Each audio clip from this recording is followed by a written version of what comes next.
I think when it comes to innovation, you mentioned just a moment ago, right? Often it's about the technology, it's about a product. We think of Steve Jobs standing in a black turtleneck on a stage, right? Unveiling the next launch. Mhm. And here, for the context of this work, I think it's pretty universal across different individuals, personally, business, career change, because what Mhm. we're talking about is really innovation as the ability to see possibilities where others maybe see limits Hmm. and then acting on them. Mhm. So it's more about transformation, I think, rather than a thing being just new. Certainly that's part of it. Invention is part of it. Mhm. But it's more about transformation, how we how we think, how we show up in the world, how we tap into our potential and the potential of others. And Mm. so that's where I see it really having a place in leadership and growth. Hello, everyone, and welcome to the podcast. Think about the last time you felt stuck. It might have been with constraints you're experiencing in your organization with resources, time, money. It could be feeling unsatisfied and stuck with different aspects of your job or different areas of your life, or just feeling like you aren't sure how to move forward. If you're in that place, which many of us are in some place in our lives, or you've ever been in that place, today's conversation is for you. Today, I'm joined by Dr. Neela Sinha. Neela is an industrial and organizational psychologist and a coach with our business who explores the mindsets that help people and organizations not only generate ideas, but actually bring them to life. Dr. Neela Sinha is a leadership coach, consultant, and professor who has spent her career helping people deepen their self awareness and discover the mindsets that unlock their best work and most fulfilling lives. Through her work across 2 decades and our company, Sinha Solutions, she has worked with leaders at Fortune 500 companies around the world, as well as students at SMU Cox School of Business. Pony up. Neil brings both depths of expertise and, as you'll see, a human touch to conversations about growth, resilience, and innovation. Today, we're talking ideas, mindsets, and how we can nurture the right ideas to deliver better performance, efficiency, and honestly, just well being in our own lives. You are in the right place today. Thank you for joining and enjoy. Neela, thank you so much for joining today's podcast. I am really looking forward to this conversation. I was thinking innovation, ideas, mindset, such an interesting topic. And I think it's the first time we've had it on the podcast. So thank you for joining. Oh, my pleasure. Thank you. Always enjoy speaking with you, Arlene. Yes, I know. I'm looking forward to this conversation. Um, one thing I was thinking that's so interesting about this topic and innovation in general is that it almost doesn't matter where you sit in the organization or what kind of work you do. It's kind of universally important. It's like if I'm leading a business or CEO or leading a function, how we innovate and drive ideas is important. If Hmm. I'm on the front line or just manage my own personal life, like how I think about the ideas I use to manage my life are important, and how I bring those to fruition. So it's kind of a universally important topic. So I'm curious, what inspired you into this? Like, what led you into this work in this space? Yeah, you articulated it pretty well, actually, right there, Arlene. When I had some time and space to consider all of the things that were happening for me personally, or with my colleagues and my friends, or even in my coaching or consulting business, it did seem so universal, to use your word. And although, as I've been doing the research, it's been focused more on business as being a leader of a team, or sometimes in as an entrepreneur, it's in actually developing new ideas or try to instill different ways of thinking. It's still the same underlying piece that runs within it, which makes it universal. And Okay. so that's really what kind of drew me to it. Yeah. Yeah. Okay. Yeah. I mean, it's one of those areas. So I was looking into it even before kind of reading some of your work on LinkedIn, which we'll talk about toward the end, and also just Okay. researching it. And it's a highly researched area, I guess more so than other areas or more so than I thought because it's so important. So I'm just going to share a couple stats I saw that I thought were interesting, and then you can Yeah. react to any of them that you'd like to. But This is from McKinsey, and they said that 87% of executives believe innovation is essential to their organization's success and growth. Hmm. They also said that companies that actively promote a culture of innovation are 3.5 times more likely to outperform their peers. Hmm. Deloitte did some research that said that 78% of millennials consider innovation to be a key factor when choosing an employer. So when they think Hmm. about where they want to work, to the extent that company seems innovative or like Hmm. they're, open to new ideas is an important factor for them, which I thought was interesting. Um, and then in 2022, this is a little random, but I thought it was interesting. The US was the leading country in global R&D spending, accounted from like 679 billion, just behind China that spent over 500 billion. So both of the US and China clearly leaders in innovation, patents, those kind of things. Hmm. And then the last one, and this is a really old stat. I tried to find the new one, but it looks like no one's done the math yet since then. But the old stat was that the average lifespan of a company on the S&P 500 was 61 years in 1958. It was 18 years in 2011. Ooh, yeah. If I think about like Blockbuster, Polaroid, like all these Yeah. companies that really struggled with innovation, and that it didn't, they said they think by 2026 it might be down to like 14 or 13, but no one's really Mm, done the numbers to see. But yeah. I don't know. What do you think about any of those? Like, what do you think about the kind of those stats? They are incredible stats, and thank you for sharing those. I'm going to start with that last one first because that really resonates with me as I've been doing a lot of this work, having conversations, a lot of my research as I've been putting together engagements like workshops and seminars and so forth. I've been coming across all these incredible business examples Mm, of companies that successfully managed to innovate and reinvent themselves moving forward, but also companies that didn't. So you mm, mentioned Blockbuster, and I bring up Netflix, and it's a story of how these two, one failed to innovate and another that was successful and seen a need before anyone else was able to see them. And so there's so many stories like that. And so in a way, as our market is just becoming saturated with businesses and ideas and so forth, some of the stats on the number of years a company stays viable is mm, not surprising that it's diminishing, but I yeah. don't think it has to be that way. Mm, So that one really resonated with me first. And I don't think it has to be that way because it's really about adopting a new way of thinking or a different way of thinking. It's not a new way of thinking, but intentionally adopting a mindset, intentionally adopting a way forward and a way of thinking. And then mm, so when we see the companies that failed, we can see a mindset that maybe they didn't use mhm. or a mindset they did use to their disadvantage. Right.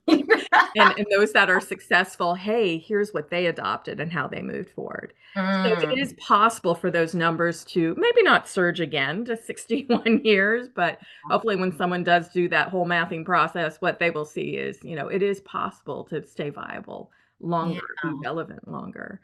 And Um, I think it's interesting you mentioned Netflix or just the companies that I think sometimes we study so much those that fail. I think your point is interesting around like those that are able to make really big transitions and stay viable. Like that's really interesting. And yeah, I almost forgot when you said Netflix, it brought back, I almost forgot Netflix was that company that was mailing us videos, right? They were yeah, I'm like, but they were. that was them, right? Years, it's like they've changed so much that I almost forgot that, oh yeah, they used to mail us CDs to watch. I mean, or DVDs, whatever to watch. Like I kind Yeah. of forgot that was them. That's how much they've changed and innovated. So That's how much they changed rather than going to a brick and mortar shop and yeah. renting your video and having to rewind, probably Yeah. dating myself here, talking about Both VHS. of us. Yes, I But remember that. yeah, Be so they kind, were, please rewind. please rewind, Yes. exactly. Uh-huh. But, they innovated to think, hey, we can send it to you. You don't have to go out. But then further, there was a period of time, if you recall,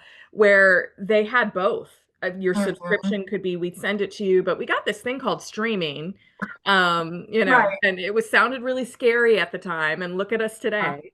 That is wild. But yeah, yeah. And that Forgot about draws me that. to that other stat you mentioned, Arlene, which about, I think it was millennials. Millennials look for Mhm. organizations. 70% of millennials, I think you Mhm. said, Yeah. look for organizations that are into innovation, that are thinking of progressive thinking. Mhm. And I think companies that likewise are looking for people not to stay static or stagnant, but going forward, are the ones that are going to be more successful, able to move with the times and the needs. Yeah, I could see that. I mean, when I thought about it, I was like, yeah, that would definitely be a factor for me. In terms of if I was looking for a role right now, wanting to go somewhere that I felt like prioritized it, appreciated it, Yeah. encouraged it. It just feels like that's going to create a different working environment for sure. Yeah. Okay, so let me ask you this. What does innovation mean to you? I know it's defined differently in different places. People may be thinking of it differently. Like, how do you define innovation in your context? Yeah. I'm glad you asked, because it is something, in terms of it is defined differently by different people. Hmm. And I think in this context, I'm thinking of innovation a lot more broadly. So I think when it comes to innovation, you mentioned just a moment ago, right? Often it's about the technology, it's about a product. We think of Steve Jobs standing in a black turtleneck on a stage, right? Unveiling the next launch. Hmm. And here, for the context of this work, I think it's pretty universal across different individuals, personally, business, career change, because what we're talking about is really innovation as the ability to see possibilities where others maybe see limits, Hmm. and then acting on them. Hmm. So it's more about transformation, I think, rather than a thing being just new. Certainly that's part of it. Invention is part of it. Hmm. But it's more about transformation, how we how we think, how we show up in the world, how we tap into our potential and the potential of others. And Hmm. so that's why I see it really having a place in leadership and growth. Yeah. Yeah. It's interesting just thinking about possibility. Like, where could I see possibilities where before I've seen limits? Yeah. That's an interesting question to ponder. Yeah. Like, what limits have I put on myself and could I change that into possibility kind of thoughts instead? Yeah. And innovation is often just an idea, and letting that idea take root and Mhm. really grow. Or the analogy, because I love analogies, the analogy I've been using is that of a fire, something that starts off as a small flame and Mhm. then can grow. How do you grow that idea to something bigger? And Mhm. then continue to sustain that idea into something that's sustainable. Mhm. So yeah, I love that analogy, because it's, to me, it was fascinating from a science perspective. I started off at the very beginning when I was starting to have this idea myself. I was thinking, why is it when we have a match or a candle, you can simply go and blow out a flame? Yeah. But later on, it's that same breath, that same air that makes a fire grow bigger. And I Mhm. was kind of putting that analogy Mhm. to ideas, transformation, innovation. Mhm. Whereas in the beginning, there's certain mindsets that we can adopt to help nurture that flame, nurture that idea. Mhm. But those same mindsets can be detrimental later when you are trying to grow that idea. You don't want Mhm. to challenge a flame in the beginning, it'll snuff out. But you do want Right. to challenge it later, because then it'll grow. The same thing Mhm. with our ideas. There's certain mindsets that will nurture it in the beginning, but then we need to challenge that idea to make it better, to make it stronger. So there's Mhm. different mindsets that we adopt for that. In So different phases. in Okay. different phases. Yeah. So just give us a couple examples, or what are mindsets that are top of mind for you when you think of ideas or the innovation space? What are things that are helpful? And a mindset is something that I think is more of a pattern of thinking that you can build into a practice of behavior, right? It's this muscle we can develop that I was just talking about a moment ago. So when I was really saying, okay, these are what mindsets are, then you can see there's a lot of different mindsets that we're already familiar with. I Mhm. think one that's pretty popular and most people know it is a growth mindset, right? It's less about this is the way I am, which is what my personality kind of research would indicate, and more about let me take on this guise or this lens of what is possible. And Mhm. so in a useful way, you can think of growth mindset is I'm going to not think about this as I failed. Oh, let me give up. Yeah. And think about it more as this was an obstacle. This is a setback. Let me lean in. What can I learn from this? Mm, And if I take on that lens or that mindset, I can, in fact, engage with it more rather than give up. mm-hmm, So that's a very popular mindset. I feel that's a little bit more known, mm-hmm, and very useful in a business sense, very useful for us personally. So we don't see ourselves in a certain way, define ourselves a certain way, and instead have a different way of looking at things so we can continue to move forward in a more positive way. Um, but we've heard of other mindsets too. But I did want to pause there. How do you connect to growth mindset, for instance? yeah, I mean, when you were saying that, I was thinking about how many times I've heard leaders in workshops, and I'm sure I've said it myself probably around, well, this is how I am, or this is how I lead. Yeah. And we really, you know, in kind of not the growth mindset, more the fixed mindset, we really like for other people to adapt to us. We want to be able to just say, this is kind of how I am. And then now that you know that, you can adapt to my style, as opposed to saying, like, so what I'm trying to do, and I have a couple clients I've done this with, if they say that, well, this is how I am, or I'm not good at this, or like I always add yet to it. Like they'll say, well, Hmm. I'm really not good at so and so, and I'll say yet. They're like, oh, Yeah. God, like stop saying that. But it's the kind of Yeah. that idea of like, you're not good at it yet, but if you want to be, you certainly can. But a lot of times I used to say that all the time about like names. I would say, oh, I'm bad with names, and that wasn't wrong, but it's not like I couldn't get better if I tried. You know what I mean? Like, Yeah. it's a way of Yeah. like excusing myself from not knowing names. It was like, oh, I'm not good with names. Yeah. It was like, okay, Arlene, like that's just kind of a cop out. So I love the idea of growth mindset, and I could see how, yeah, absolutely, that would have an impact on your ability to see the possibilities of something, because it Yeah. opens it up a little bit more. And even how you feel about yourself. I mean, you put Yeah. yourself in a box when you said, I'm not good with names. This is just who I Yeah.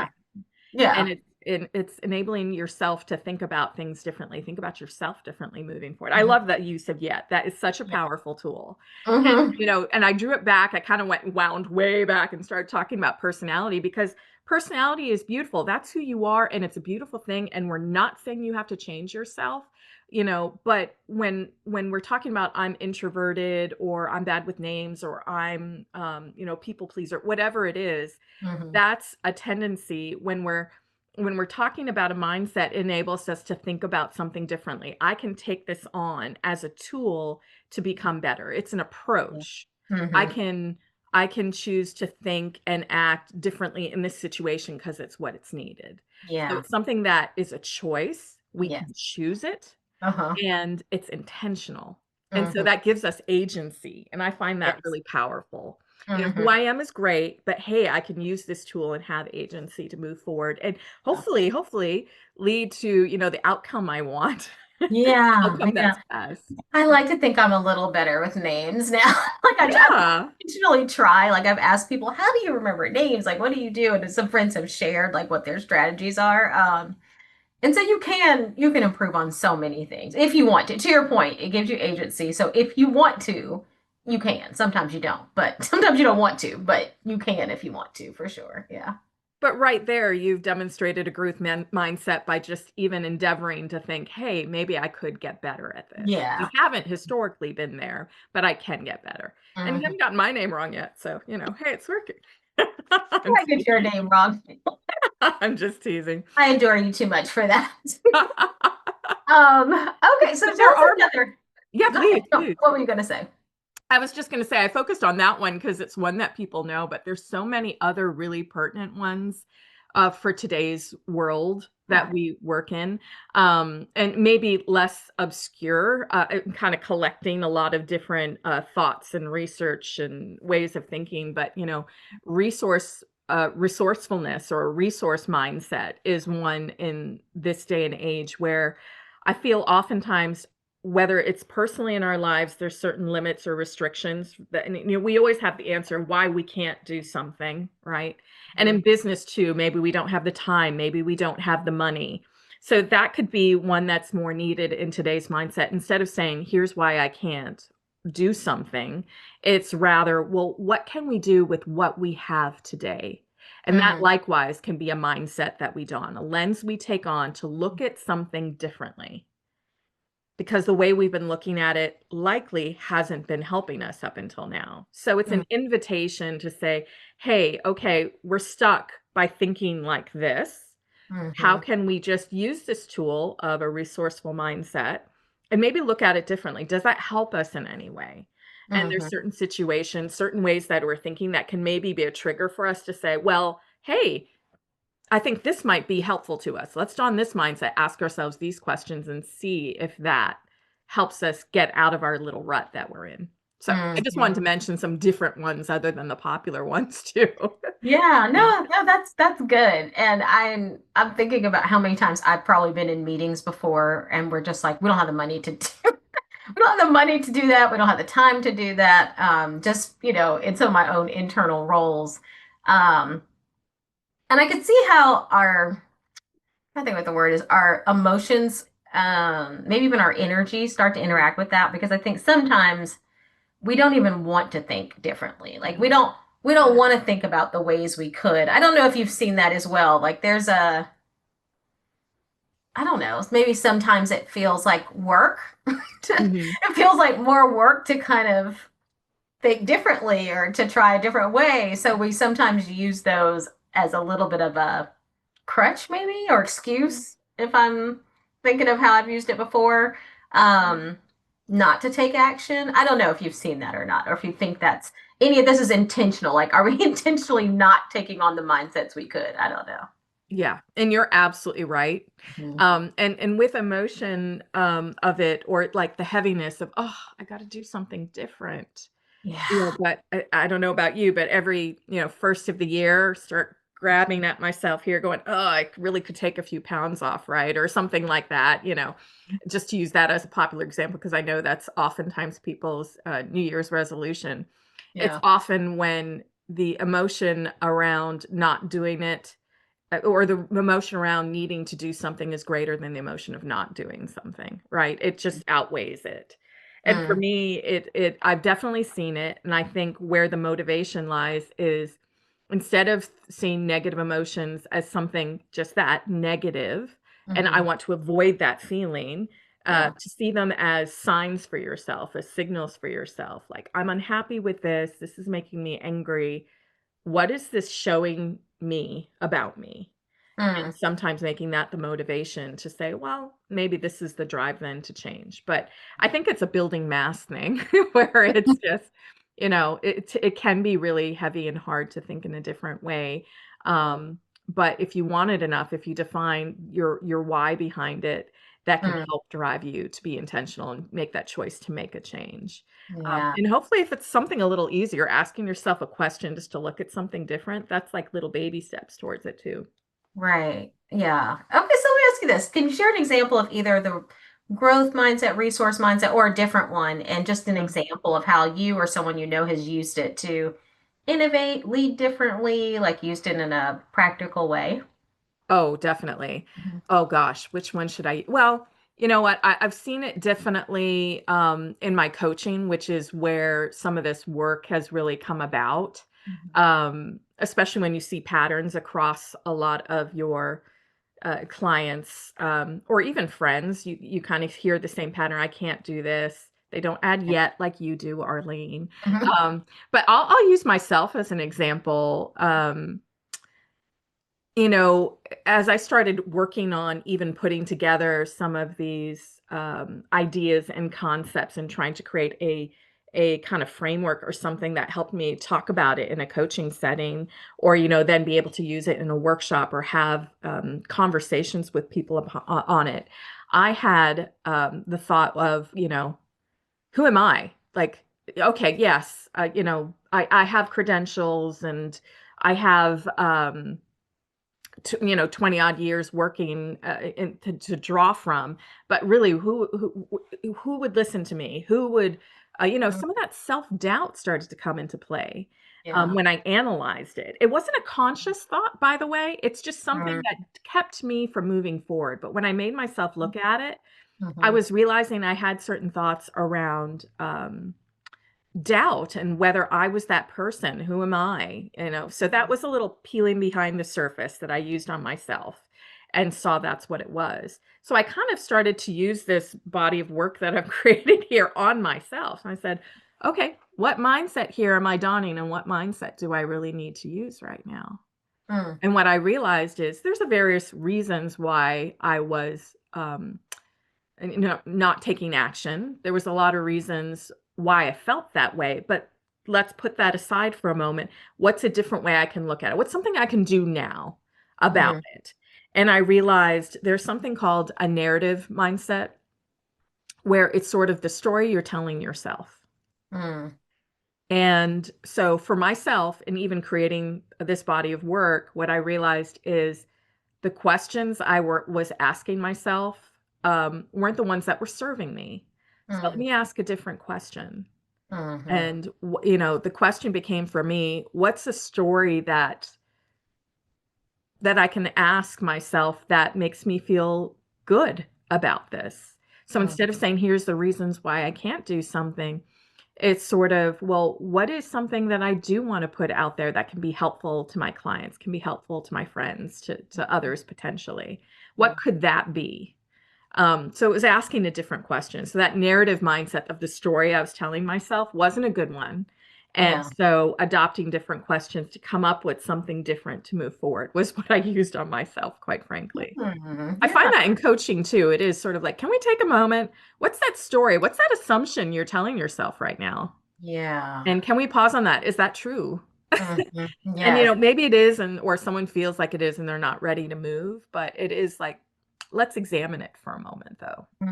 Yeah. I love the idea of making it clear, like kind of getting in your own thoughts. Like, what is it I'm really telling myself? And then asking myself, is it true? Like, do I really believe this? Is it reality? Because you're right. So many times our thinking patterns are just, I don't know, they're almost rote. They're kind of things that just, Yes. we've done for so long. They're patterns we've had for so long. We're not even really, we don't even question them anymore. It's just like we kind of let it drive our behavior without saying, okay, is this really true? Like, do they really not like me? Like, is that Yeah. reality? Like, did it really go as bad as I'm thinking it went? Like, just kind of, I don't know. I could see that and asking ourselves, like, is that actually true and accurate? If it is, then you still have something you can go work on. But if it's not, I mean, either way, I think it's helpful.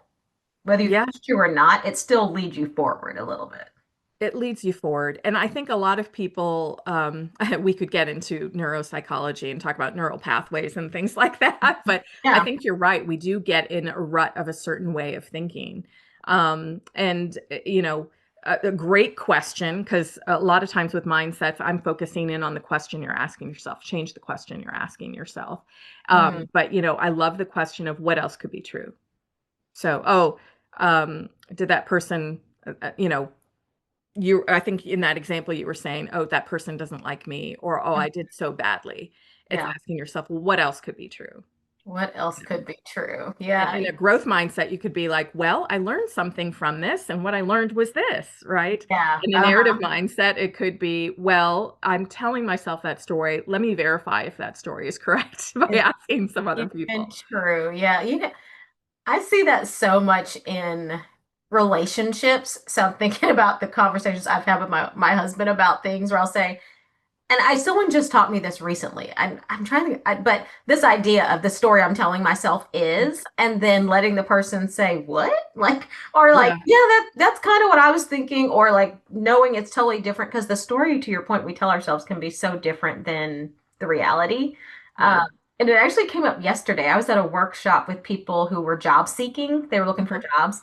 And one of the participants said that she had done a panel interview. It was like 8 people on Zoom, which sounds Oh, so wow. intimidating to me. Like, I'm like, that alone sounds like that's a lot. I guess people are doing 8 people interviews. It seems so, I don't love it. But anyway, she was going Yeah, through it. And she said she kept looking at the faces of people.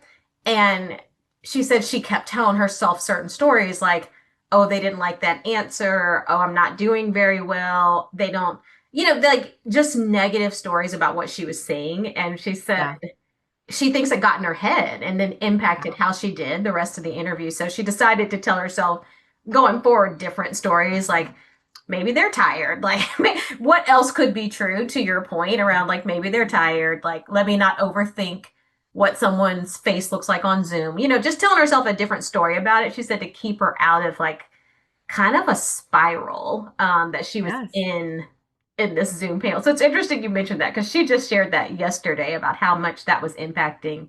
She thought her own performance in these interviews. So Yeah. And I mean, if we think about it, that's so relatable, by the way. So thank you for sharing that. But yeah. I mean, I think that happens a lot to athletes where you could totally lose your game in the moment where you let that negative kind of mindset kind of set in and it just, Yeah. you lose your ability to perform in the way. And, Yeah. as leaders, it's the same thing, performing in the moment as a Yeah. career, looking for a new career, looking for a job, and you're in that interview which did sound really daunting with 8 people over Zoom. It's sort Mhm. of how do you keep yourself, you know, in strong mindset as you're Yeah. approaching that. And I do think we have to choose. It has to be intention in that moment. But it's Mhm. easy. It can slip in there. So you almost have to condition yourself. So it's Yeah. practice. Yeah, Mhm. it's practice in thinking in these ways. And I Mhm. don't know about you. Do you know people who just adopt certain mindsets just automatically? eh, Like what? Positive Sorry. mindsets. Oh, positive mindsets. Yeah. I don't know. I don't know. Do you? Like, what do you mean? I was thinking of my sister. And so Okay. my sister is a trader. She trades foreign exchange, Forex. Mm. And it's so funny. Sometimes I'll be in the room when I go to visit her in Florida and I'll hear her meeting. I heard everything that happened, but when I talk to her afterwards, Mhm. wow, she just saw what happened so differently. I'll see it as, wow, they didn't quite buy into your idea, or it seemed like they were pushing back, or they weren't quite invested in your thoughts. And she's like, Mhm. no, what happened is this. And she's just so aligned with it. And she makes it happen because she just never Mhm. allows that to come into play, that doubt to come into play. Whereas Yeah. I'm riddled with it sometimes, you know. But I do think it's a lifetime of practice. It's something that she's conditioned herself to do, where she might define herself that way now. But I do think it's a muscle that she built across time, and she just sees it that way. This is what I need to do next. This is what they're missing. This is what I need to share with them, but we'll get there. We'll get Right. there. And so that's what I was kind of thinking. And I do think she's an exceptional person, my sister. I'm like, do other people have these people are just like, how did you become this? Right? Yeah.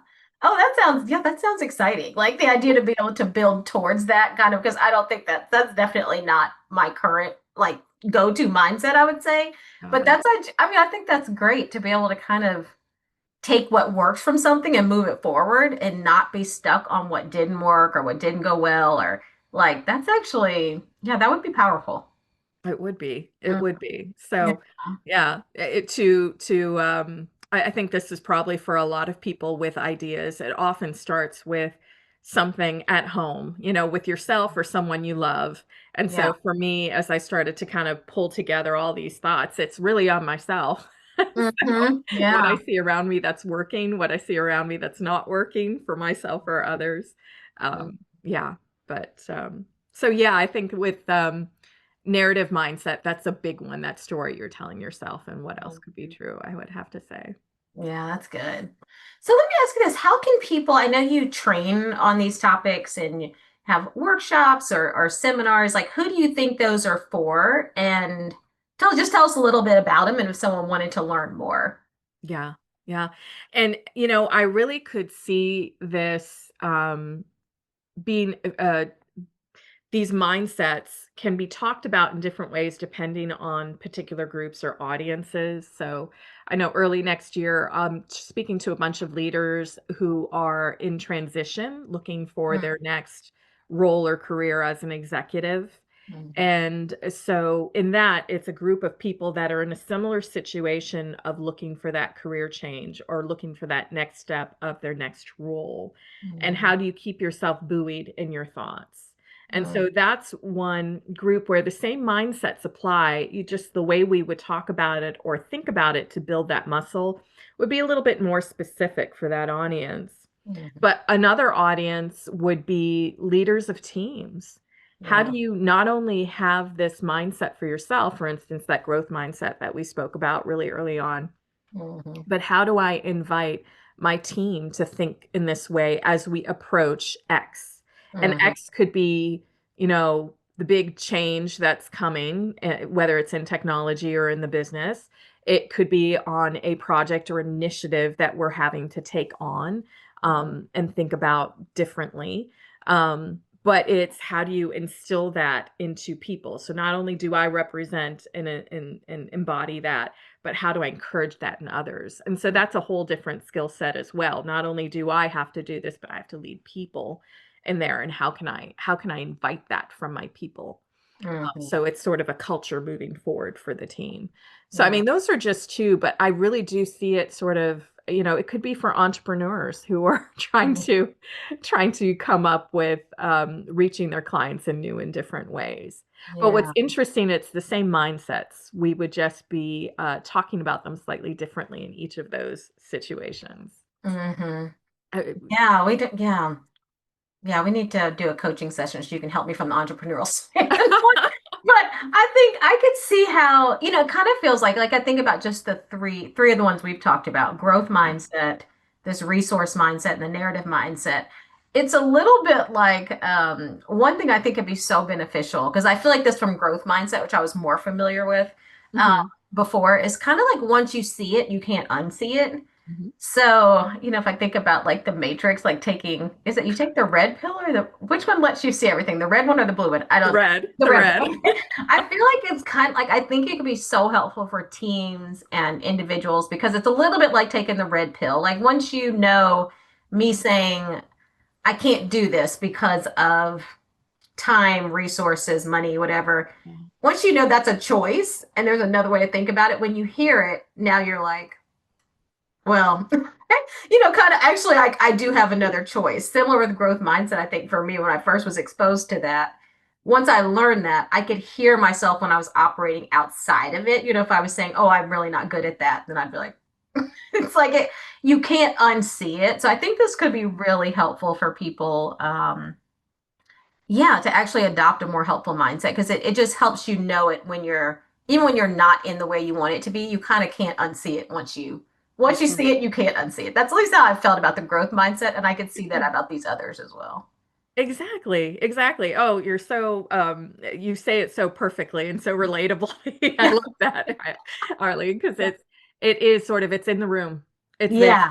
It's the Yeah. elephant now. And there's another way to think about it. And whether or Mhm. not you want to, you gravitate towards it. But that's like energy, right? So if it's a negative thought, a scarcity mindset, that'll pull you down because you'll gravitate towards that. All you need to do is throw out that abundance mindset or throw Mhm. out this idea of something positive. Hey, maybe we could do this, something for more of that growth mindset, and you'll gravitate towards that too. So Mhm. we can choose that as well. Which ones are we going to put out there into the room? Yeah. Because you can't Okay. You do a session for entrepreneurs, I'm there, but I'm going to get my own free coaching session before Absolutely, I'll buy absolutely. lunch. I'll buy lunch. Okay, so let me ask you this. What do you most hope people take away from this conversation we've had today? Like what's a big takeaway or anything else you'd want to mention just kind of as we get ready to Yeah. close? Yeah. Oh gosh, we've covered so many things. I I think my main thing though, as I started this work, is that it's a choice. Hmm. Um, Again, to go back to the fact that I was saying that in personality, I was creating assessments, validating assessments. This is who you are, assessing it. And it's going to be heavy and a lot of work to change yourself behaviorally. And so you got to be aware of who you are and then you have to manage it. And it seemed like this really heavy thing, but it doesn't have to be a heavy thing. It just has to be something that we intentionally choose to do something small. Because Yeah. then, to your point, once it's in the room, once it's out there, that naturally can propel you forward. Hmm. So to just be intentional and to choose a different mindset if the way you're seeing things right now in your life, in your work is not serving you Hmm. right now. If you aren't happy, if those emotions that are being triggered are not what you want to feel, Hmm. use that as a signal, not to stop, but just to think in a different way. And that Yeah. there are some different ways, and these lenses of mindsets can help you. I think that's a big takeaway. Yeah. Yeah, and I know you're exploring some of this. We'll put the contact information in the show notes on Please. LinkedIn, so that people can kind of follow you. I've heard you just kind of, what I've seen you do is just share different mindsets you might want to think about, which I think, as I was saying, is just so helpful. Once you see it, you can't unsee it. So it's like, what are the mindsets that could be getting in my way? What are the mindsets I could adopt instead? That choice part you mentioned. Yeah, we have choice. So Absolutely. thank Absolutely. you for sharing. Welcome to Enelra. Have you ever thought about unlocking the full potential of yourself or the leaders in your organization? Imagine the impact of executive coaching. Ready to transform your leadership impact? Visit us at www.enelratalent.com. Enelra, coaching solutions that work.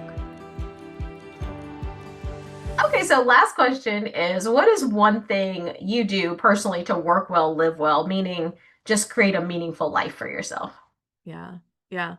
Part of it is this lens, as I said, I used myself as an example here. So I think it's making this a practice for myself. But I would say for myself, I've been trying to do three things. One is be self-aware, to kind of take stock of things, and then use my emotions as that gauge as part of the second piece that we've been already talking about. And if it's not serving me, um, really changing that lens, changing that mindset. But the third piece to that is just the fuel piece that goes into me. How am I fueling my mind, my body, my spirit? Hmm. And that's what am I, it could be what am I eating? That's detracting from my joy and fulfillment. But also, what am I feeding my brain in terms of Mm. stations, what I'm watching on TV, Mm.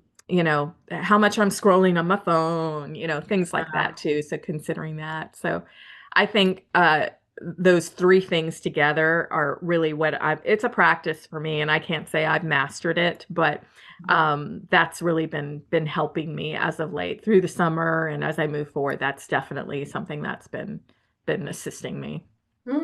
Yeah, what are we feeding ourselves in Yeah. physical, but also just other ways as well? Yeah, a good Yeah. question to explore. Yeah, think about that. I love that one. What's yours, by the way? Goodness, what is something I do? It would probably be my morning routine. Like Ooh. it starts my day, right? Like I don't get on my phone to start the day. I walk most days, not all days, but I walk most days. Um, I read the Bible, I pray, I try to spend some time just kind of resetting every day. Yeah, like a reset every day, saying, Mhm. okay, today's a new day. Like, what's this day about? How can I be on purpose in this day? Yeah, that's probably the most consistent. I love that. I Yeah, love that. probably most consistent. Thank you for asking. So, again, Neela, thank you so much for joining. I appreciate your perspective, your positivity, your energy, all of those things. I appreciate your friendship. I'm so glad you joined. For Pleasure. everyone on the podcast, Neela's information will be in the show notes, so you can follow her on LinkedIn. You can check out her business, learn more about her. So, we'll have all that in the show notes. Thank you all so much for joining, and be well. Thanks for listening to the Work Well, Live Well podcast. If you're ready to grow as a leader or as an organization, head to enelratalent.com. That's ENELRA talent.com to learn how we can support you. Like what you heard? Follow or review the show so you don't miss what's next.